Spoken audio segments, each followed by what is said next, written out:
All right, Akbar, how's it going? Going well, Nabil. How's your Alhamdulillah. week? Yeah, solid, man. Solid. Very busy week at work today, but not too bad. Not too bad. Got through it. How Okay. about you? How's everything for you? Yeah, alhamdulillah, everything's good. Last time we discussed PI planning and stuff, so that's already happened, and once that event is done, things start to settle down a little bit. Nice.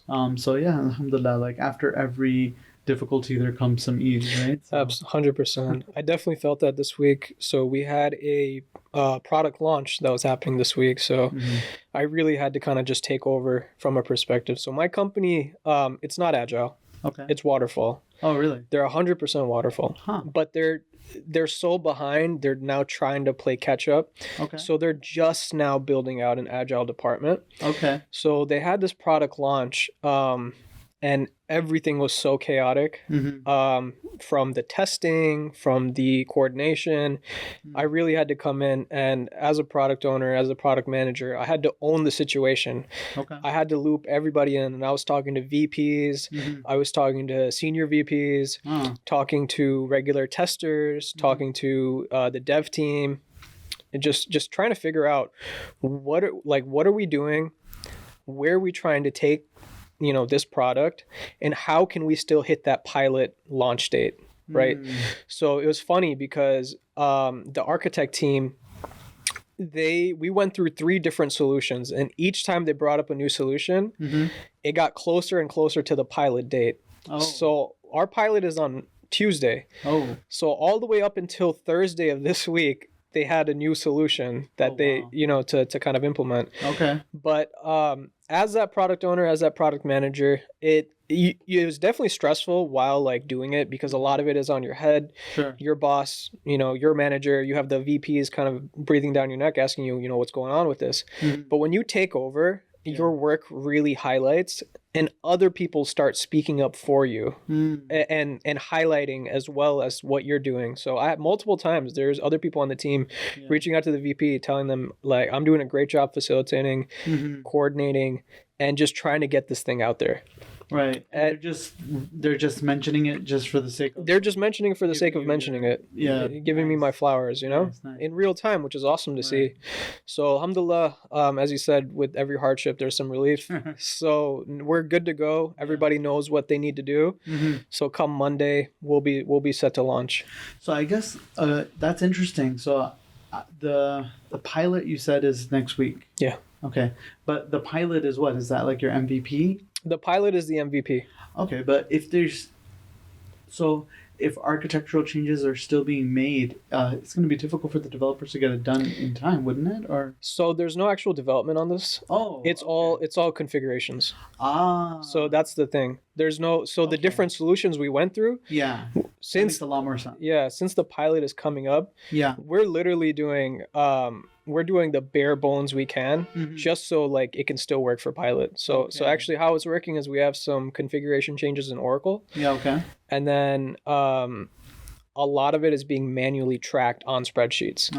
Yeah, like it's like that like rough MVP. I got you. And then down the line we're going to keep iterating it, Mm-hmm. and then build out a proper automated system. Right. Right now it's completely manual with like bare automation. Wow. Interesting. Yeah. Okay. And the thing is I'm not a technical person, Sure. so coming into this, learning the systems, Yeah. it kind of gives you that confidence to speak about it. Yeah.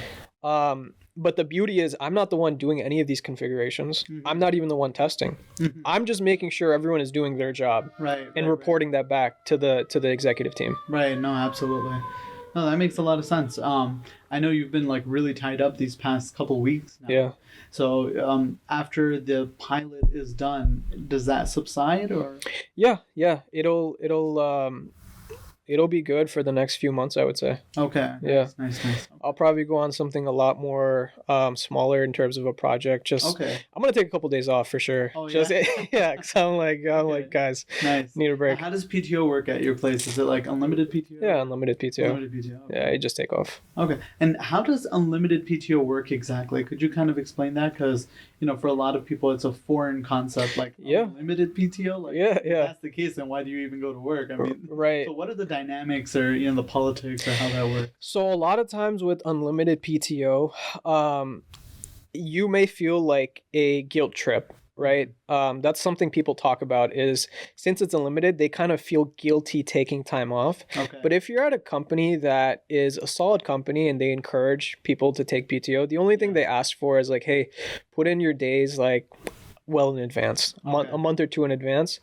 But yeah, there's no, as long as you talk to your manager, as long as you talk to your team and you just tell them, hey, I'm going to be out for 3-4 days next week. Yeah. It should be fine. Okay. It should really be fine. And then obviously there's a system in place where you put in your time off. Right. Talk to your manager beforehand on your one-on-ones. Yeah. Let them know I'm taking time off.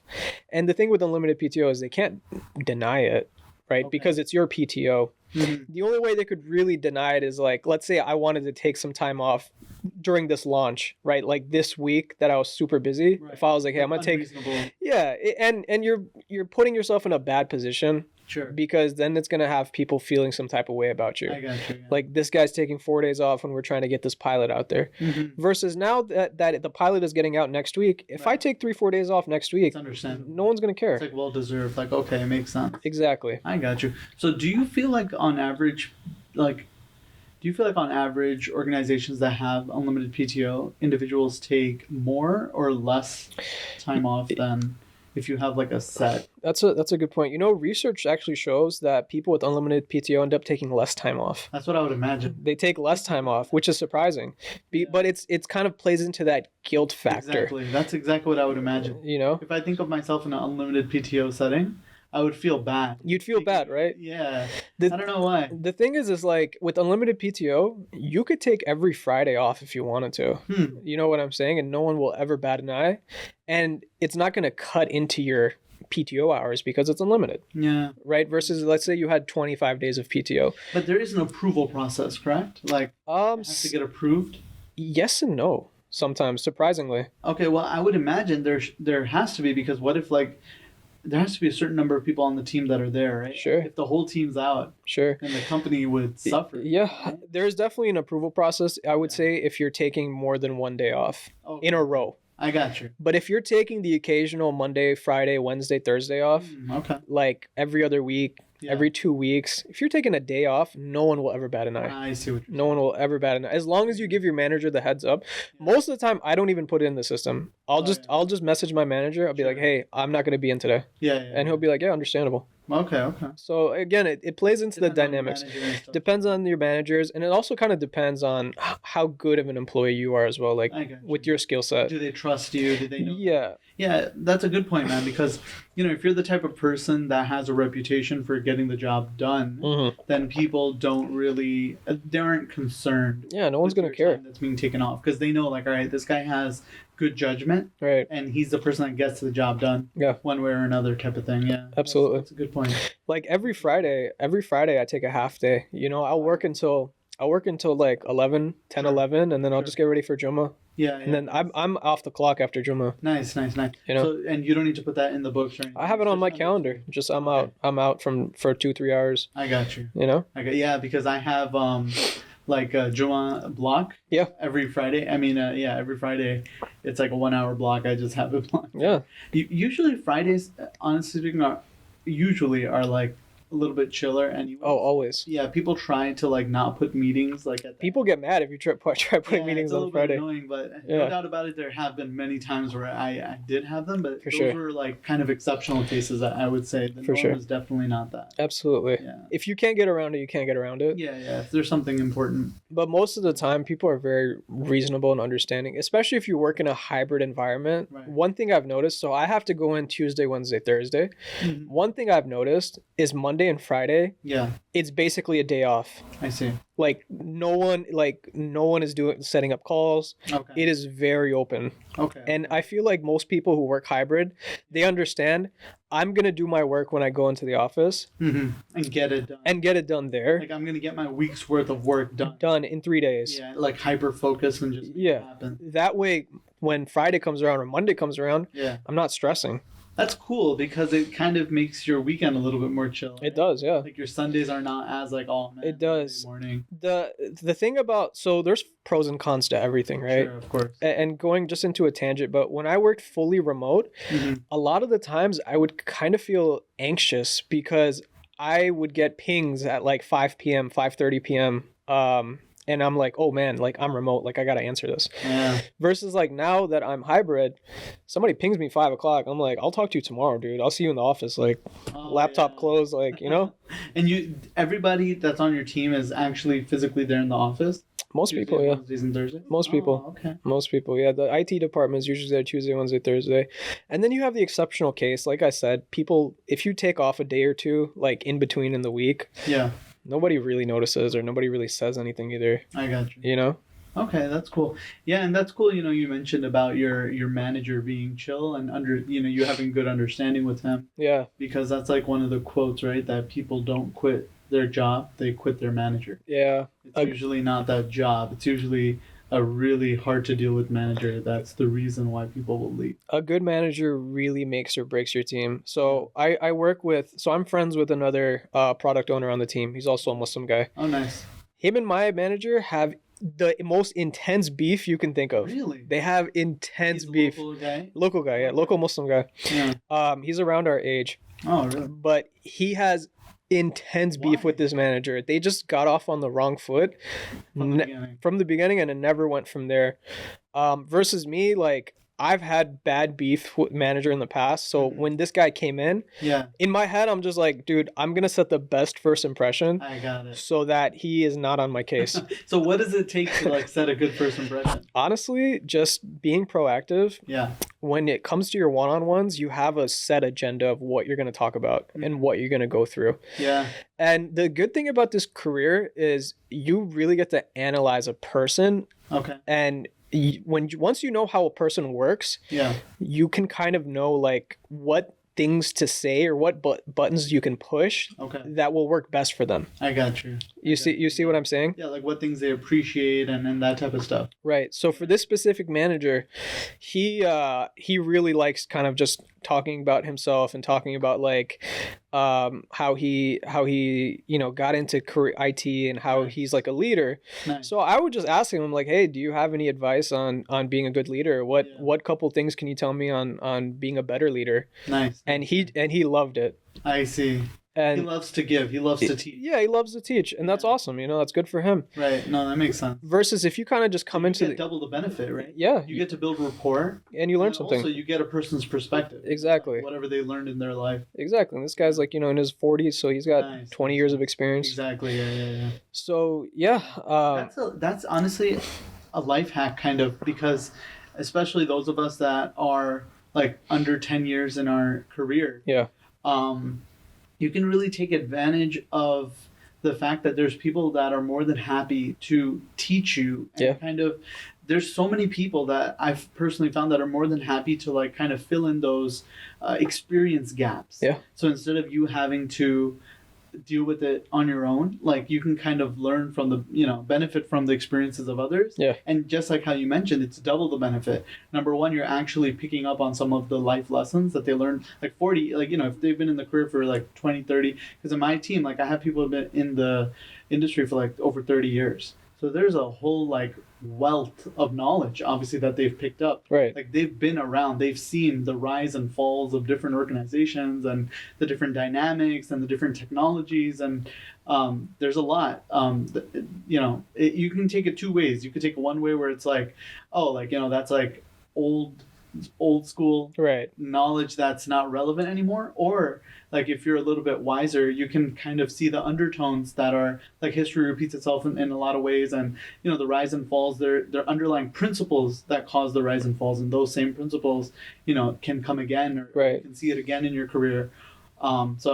And you get to build a rapport with the person, right? So, there you go. Yeah. What's that saying, Nabil? It's like that Islamic saying. It's like a wise man picks up knowledge wherever he goes. Something along the lines of that. Hikmatu dalatul Muslim.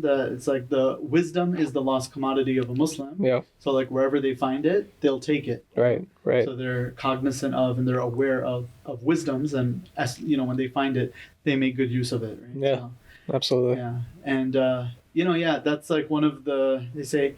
What's one of the highest determining factors of if a person will be successful is how fast they're able to take massive action on like wisdom that's been given to them. Yep. So there's some times in your life where Like there's some information that's given to you, and there's no two ways about it. It kind of just unlocks in your head, like, okay, what I was doing was not the right way. This makes perfect sense. Like makes perfect logical sense. Now that happens to many people, but there's some people that would, knowing that that's the case, take a long time, if ever, to take action on that. Actionable advice, right?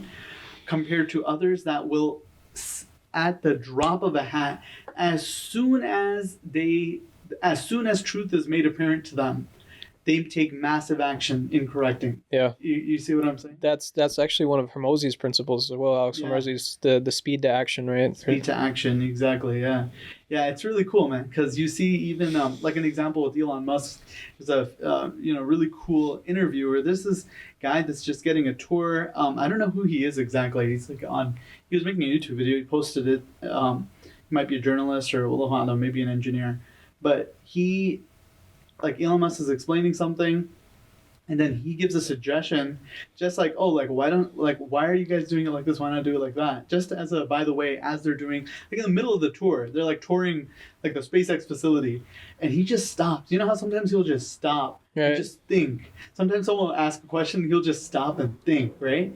And I found this to be the case amongst individuals that have a very high IQ, that sometimes in conversation they won't be quick to respond. Like it's kind of built in our social fabric, that when we're having a conversation, we're kind of carrying that conversation. So I'm saying something, and while I'm saying something, subconsciously in your head you're thinking of things that you could build on it, and then as soon as I'm done talking, you're picking it up. It's kind of weird because we're like analyzing it. But that's how it is, right? But I found that of course, I've seen that in Elon Musk, but even in my personal life, like individuals that I know that have very high IQs, sometimes you'll just be having a normal conversation, but then you'll say something that you just said as part of a conversation, but they'll sit there, just sit with it and not feel awkward by the silence, allowing themselves to really think through it and then give some type of like either profound answer or just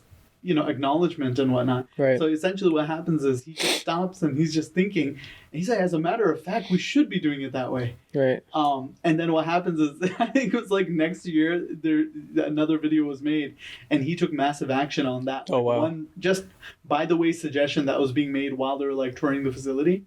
Because if it makes sense, it makes sense. And if it makes sense, why delay taking massive action, corrective action? Or you see what I'm saying? I see what you're saying. But yeah, man, these are all like principles of success. Nice. So, hikmatul dalatul Muslim. Nice. So we have some special stuff planned for today, some live resume feedback. But before we get into that, Nabil, I know that you just, mashallah, finished up your AI product management certification from Duke University, and I wanted to kind of ask you about that a little bit. Like, how was your experience with that? I know last episode we talked all about AI product management, and you just took action on that based on the conversation. So how was your experience with that, and what were some of your key takeaways? Okay, yeah, good question. Right, so you're right. Taking massive action, if it makes sense, it makes sense, and you should just jump in with both feet.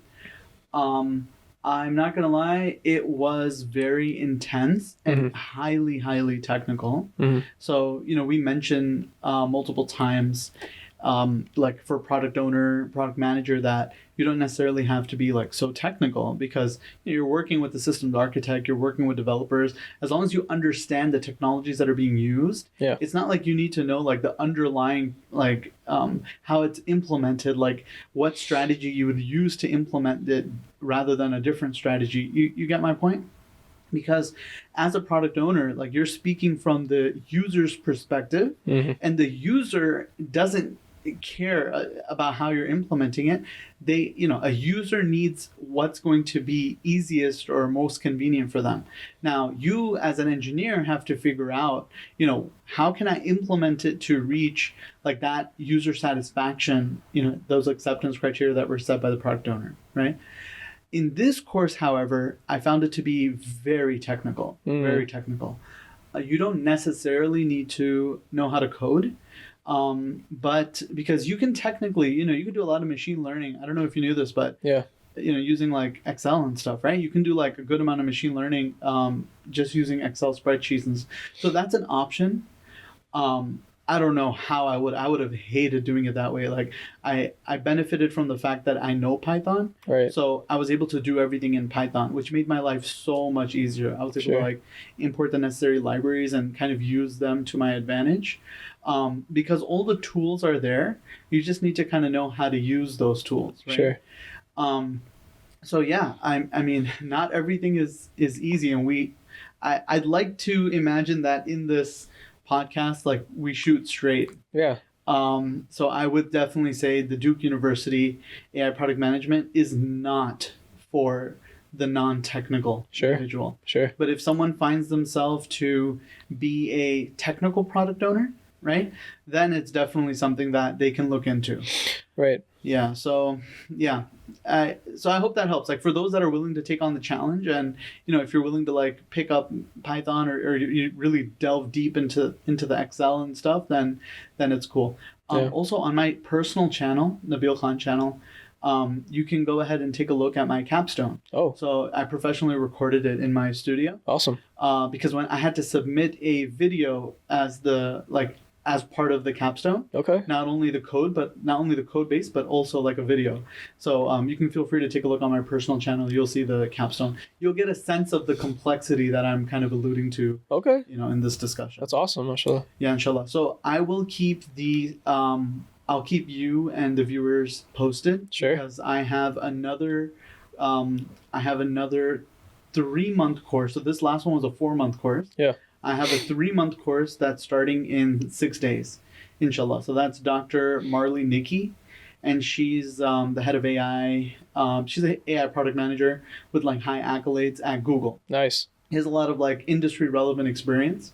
So the Duke University is kind of the prestige aspect of the institution itself has a very good reputation. Sure. And without a shadow of a doubt, it was extremely well orchestrated, like the course itself was structured very systematically. Okay. The checks and balances were fantastic. The capstones were very well thought out, but definitely not accessible to the non-technical. Makes sense. When I do this Dr. Marley Nikki AI product management course, I'll let you know how that goes. Yeah, please do. If it's more accessible or less accessible and whatnot. No, sounds But awesome. yeah, I just I just hope people kind of gain from what I'm telling them, that like if you're serious about niching into a specific type of product ownership or product management, you should just take massive action and get yourself there. Nice. Right? Because it's not rocket science. Like learning Python is not rocket science. Yeah. Especially now, frankly speaking. I mean, I did my coding bootcamp way before there was like ChatGPT and everything. Like now, I would Right. imagine that it's way easier. Nice. So yeah. Okay. Hopefully that helps. That is, man. That's awesome, mashallah. Mm-hmm. Cool. Let's get into these first impressions. I know you're pulling them up. So Could you walk us through like what we're going to be doing here? absolutely. So we have some resumes that were sent to us by our community members over at Kevin White's school community. Kevin White, as we have mentioned before, awesome resource for getting into corporate America, for just becoming an overall boss in the influencer space. And if you're local to Chicago, he's got some great recommendations for restaurants and some nightlife. Now, that being said, we have a section on the Kevin's community where we go through and we discuss how to get a 6-figure career, how to get your foot in the door. I feel like everyone gets caught up in the get rich quick scheme. And there is no such thing as get rich quick, right? Like, I just want to establish that. But what can get you rich in a relatively short amount of time is learning a high value or a high paying skill. And what we recommend is the functional side of IT, because it's high paying, not that long, about 12 weeks, you can really become a certified professional in this field. And there's no development involved, right? So we have people on Kevin's communities who are interested in changing their careers and getting into IT, and we have them send over their resumes. And today what we're going to be doing is first impressions, so unedited, just taking a deep dive onto the resume as if we were hiring managers and getting an understanding of what it's looking like. All right, now this comes from Olivia, member of Kevin White's community. So let's take a look. First impression. Right off the bat, love the format. I think the format is what we really and highly recommend. You have a professional summary, you have your core skills, and then you have your professional experience. I think it's beautiful. Love the gold that kind of dissects the different sections. So professional experience, she is an experienced project manager, expert in healthcare, event operations, orchestrate complex projects, ensure adherence, and archive business objectives. Okay. For me personally, I think this professional summary is a little short. I definitely think you can load it up with some more keywords, some more relevant information for the different type of positions you may be going for. Seems like she's niched into project management. Awesome. Another functional side of IT.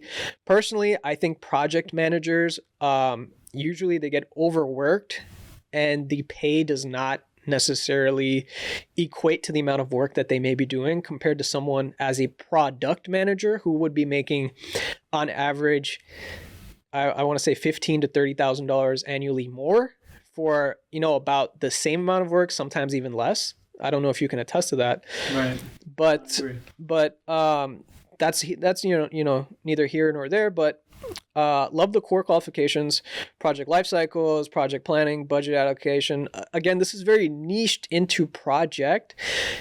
Now, for something like this, if you're trying to get a Scrum position as a Scrum project manager or an IT project manager, I'm not really seeing that here. I'm not really seeing that this is IT related. This looks more just as a general project manager. She has worked in the medical space before, which is awesome. As we can see down here, medical group operations coordinator at 98.6. I think the medical side of IT is the safest industry as well as one of the highest paying industries. I know you're working in medical right now. Mm-hmm. I know you have some great things to say about it. I've worked in medical in the past. Mm-hmm. Anyone trying to get into IT, try to get into the medical field because once you're in, you're in. Mm-hmm. Once you've done a position for a medical company, you're always going to get hit up for more positions for medical companies, and medical companies aren't going anywhere. During COVID, they were one of the only industries that did not get hit with an initial layoff compared to some like a travel industry. Right. For Airbnb, I'm sure had massive layoffs. Absolutely, yeah. Yeah. You want me to scroll down? Yeah, please. Yeah. Let's take a look. What are your thoughts on the core qualifications? I think they're good. I think they're solid. I do. If you want to get into IT, project management, nothing here is telling me that you're in IT. Mm-hmm. There's no Scrum. There's no IT technologies. Mm-hmm. There's no there's no IT keywords. This is very general for project management. Yeah, I would mention, for example, like as a core qualification, mm-hmm. how would diversity and inclusion be a core qualification? Right. Like maybe that's something that is one of your principles that's like awesome, that's fantastic. Right. But it might be taking up some unnecessary real estate. Right. Whereas you could be putting like profession specific skills. Yeah. Maybe tools. Tools is a big one. Yep. Yeah, showing the employers that you've used various different tools. And, just keep in mind, and we tell our students this all the time, that, it doesn't necessarily have to be that you use that tool previously at one of at a job that you've done in the past. Right. It's good for you to just get your feet wet with different tools. Yeah. Like build a core competency, even if, so for example, Jira is something that's used, right? But ADO is also used, right? Super easy. Now, if a person has always used Jira for every one of the jobs they've done in the past, that's very common actually. that a person's never used ADO at all.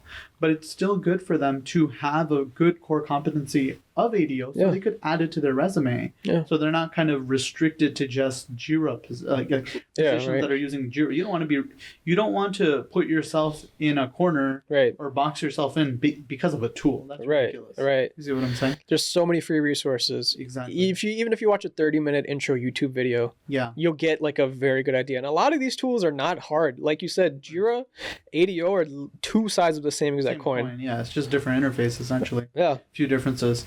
But so I guess my main advice for the core qualifications is I would remove a number of these that are not as pertinent to, the profession that she's trying to have a career in. Right. And I don't see any tools here. Yeah, there's no tools. Yeah, so I would fill that space with tools instead. 100%. Yeah. 100%. Those are like keywords that the system's looking for. 100%.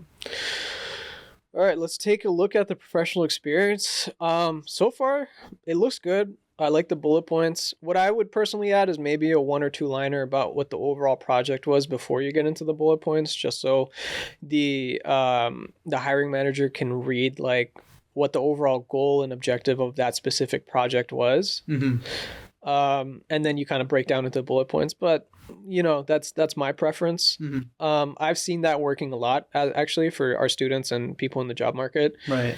Especially some of our students that just got jobs. Yeah. They have that summary. That's right. That 1 or 2 liner about what the actual project was. Yeah, and it's good that you've advised our students to do that because obviously you're in touch with many different recruiters, right? Yeah. So, getting a good sense from them what works and what doesn't work is kind of the goal, right? Yeah.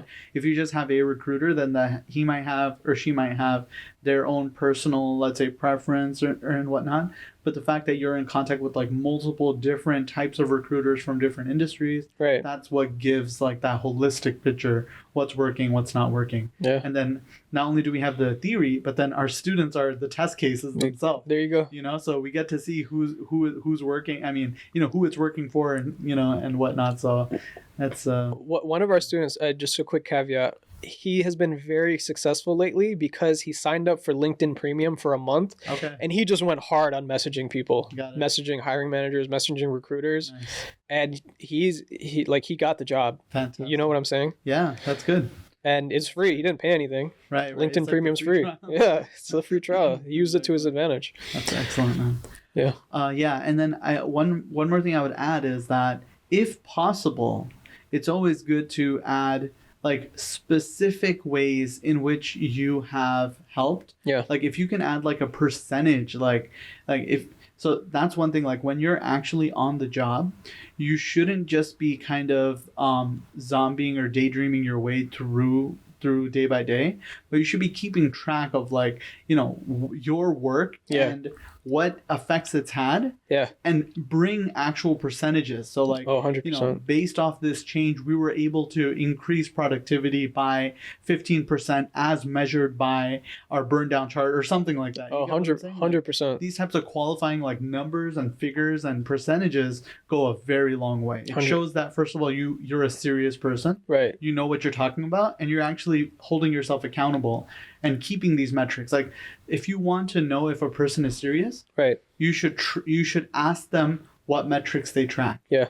And if you find that they don't track any metrics, well, you have your answer right there. Yeah, there you go. What I'm saying? There you go. So that's one piece of advice. Yeah. Let's scroll down to the bottom and see, is there anything after this?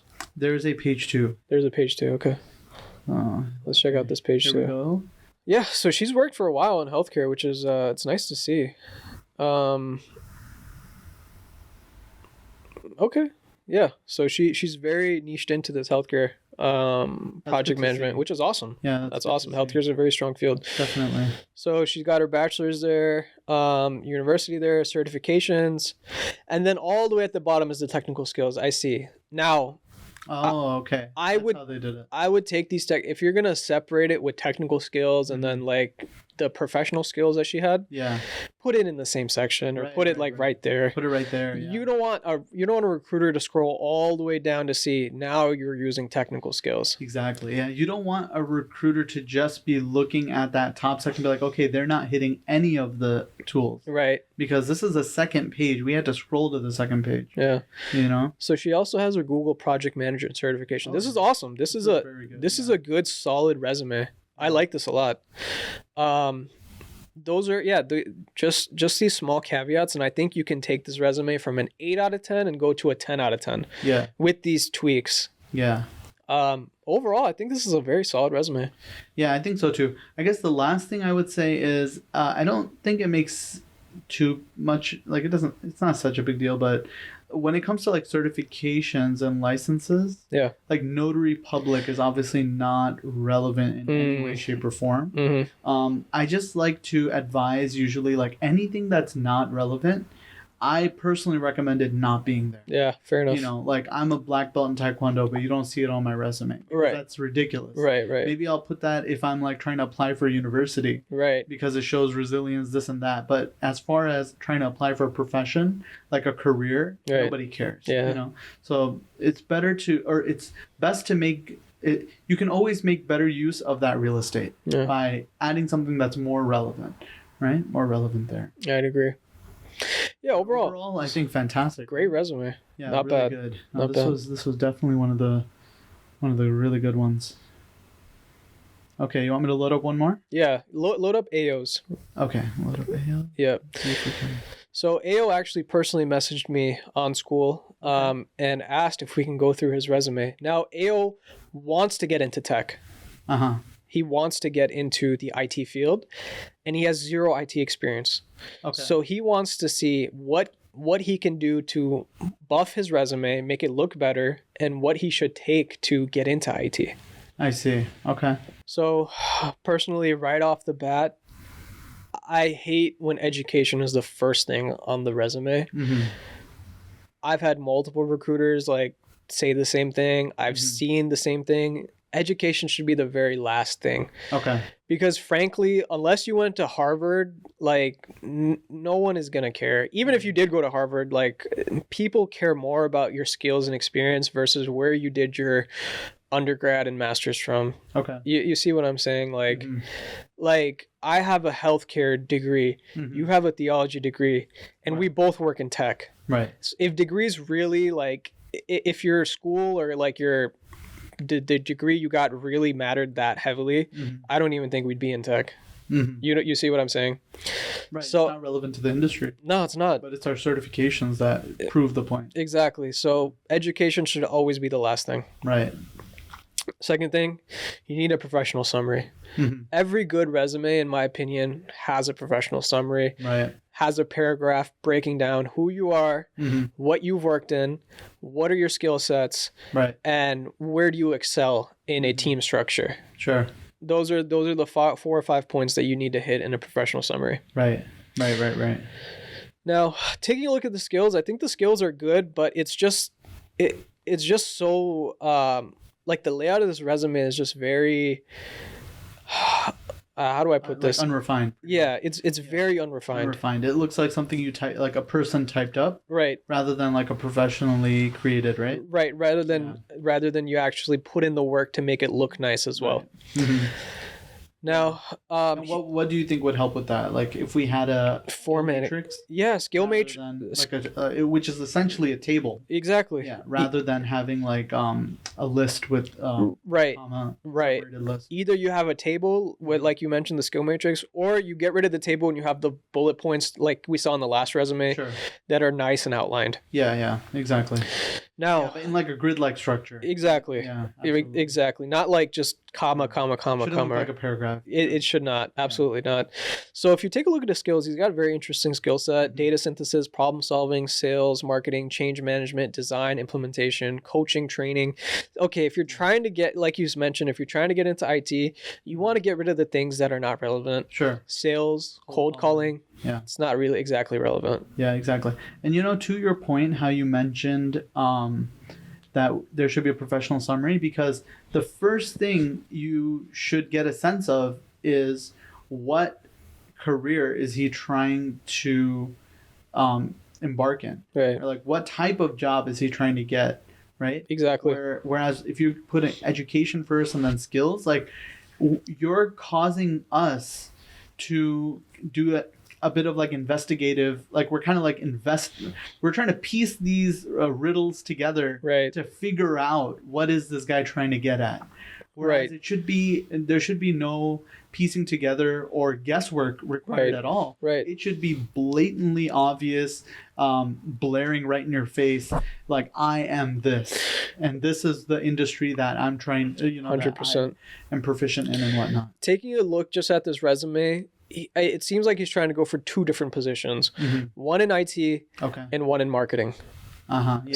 The sales marketing. That's what I'm reading. Sales and the marketing. Yeah, no, I see where you're coming from. Yeah.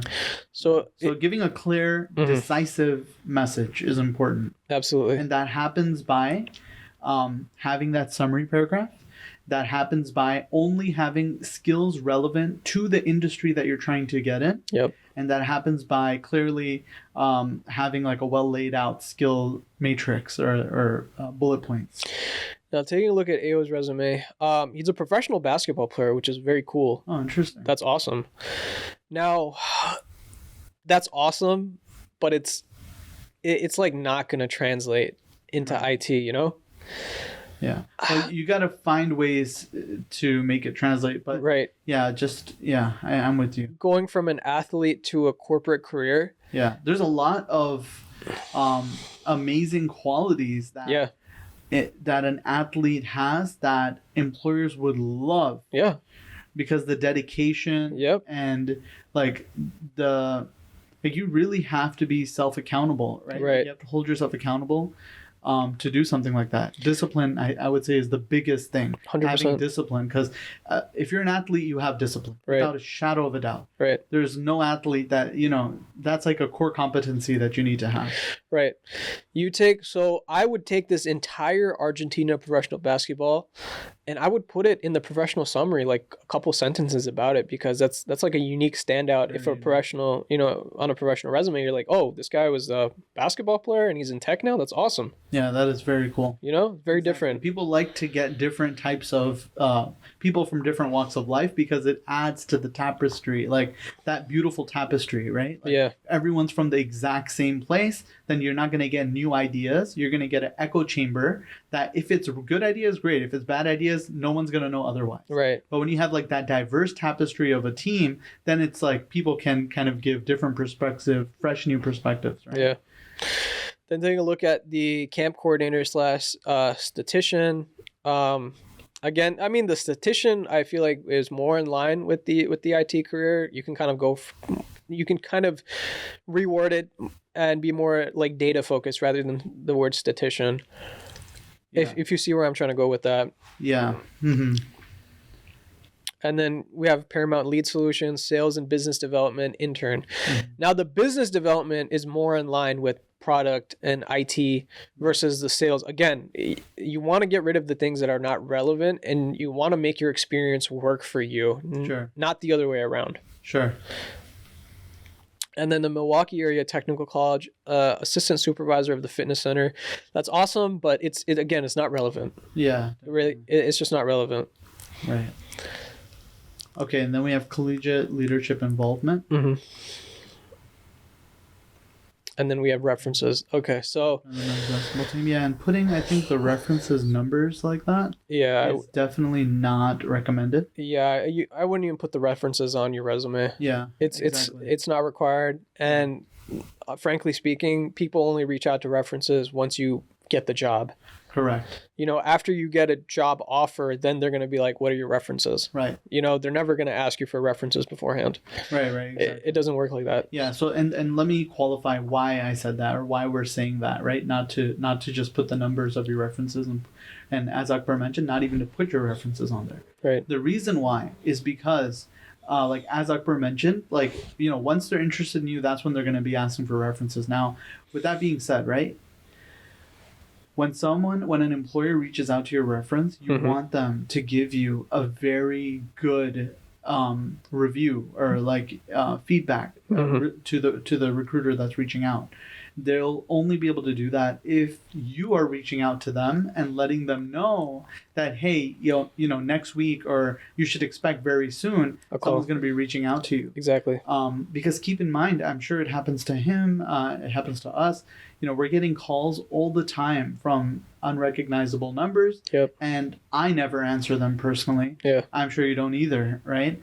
It gives a bad impression that, the recruiter is, or the employer or the HR department, right?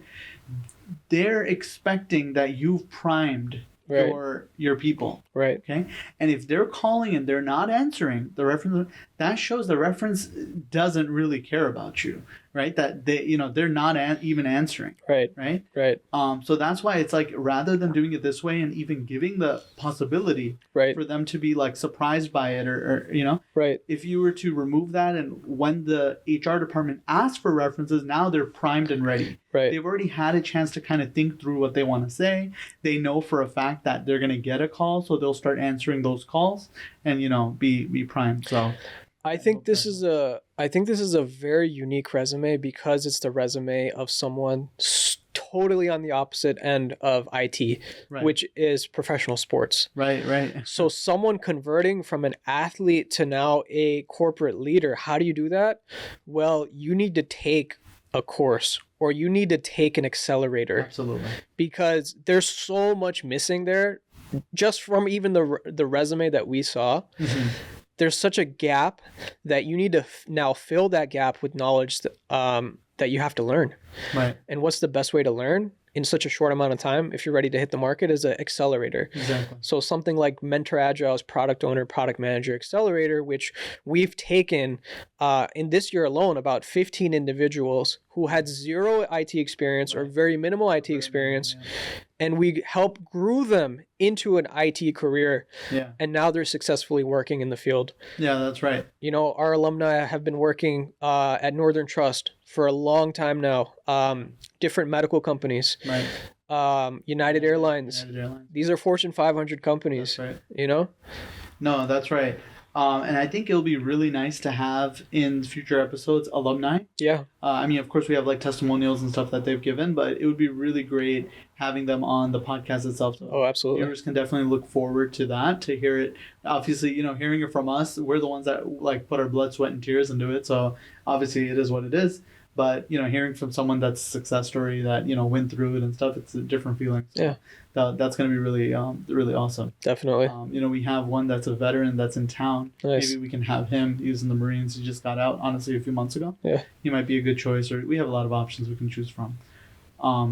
But yeah, I think that was fantastic. I hope that was helpful for people that submitted, and thank you again for those of you that submitted your resumes. Yep. Really looking forward to doing more episodes like this. Definitely. This is our second time doing like resume review, and we got good feedback from the first one. So I think let's go ahead and leave it at that, Akbar. It's always a pleasure, man. Yeah. Okay, always good seeing you. Take care. Take care. Have a good week, man. Yeah, man. Assalamu alaikum. Wa alaikum assalam.